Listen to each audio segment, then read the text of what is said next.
భారత food processing రంగంలో 65,000 కోట్ల పెట్టుబడులకు రిలయన్స్ కన్స్యూమర్ ప్రొడక్ట్ లిమిటెడ్ మరో 3 కోకాకోలా బాట్లింగ్ కంపెనీలు ముందుకొచ్చాయి.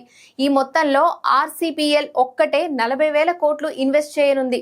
ఢిల్లీలో గురువారం నుంచి శనివారం వరకు 3 రోజుల పాటు జరుగుతున్న వరల్డ్ ఫుడ్ ఇండియా సదస్సు తొలి రోజునే ఇందుకు సంబంధించిన ఎంఓయూలపైన సంతకం చేసినట్టు కేంద్ర ఫుడ్ ప్రాసెసింగ్ పరిశ్రమల శాఖ మంత్రి చిరాగ్ పాస్వాన్ తెలిపారు. ఈ సదస్సులో 1,00,000 కోట్ల మేరకు పెట్టుబడి ఒప్పందాలు కుదరవచ్చని ఆశాభావం ప్రకటించారు. కాగా ఆర్సీపీఎల్ 1,500 కోట్లకు పైగా పెట్టుబడితో సమీకృత ఆహార పానీయ ఉత్పత్తుల తయారీ ప్లాంట్లు ఏర్పాటు చేయనుందన్నారు. మహారాష్ట్రలోని కటోల్, నాగపూర్, ఆంధ్రప్రదేశ్లోని కర్నూల్లో ఈ ప్లాంట్లు ఏర్పాటు కానున్నాయి.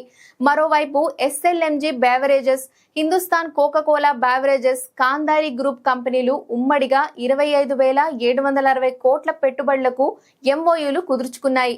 ఈ కంపెనీలు తెలంగాణ, ఆంధ్రప్రదేశ్లతో పాటు ఉత్తరప్రదేశ్, బీహార్, కర్ణాటకల్లో కొత్త బాట్లింగ్ యూనిట్లు ఏర్పాటు చేయనున్నాయి.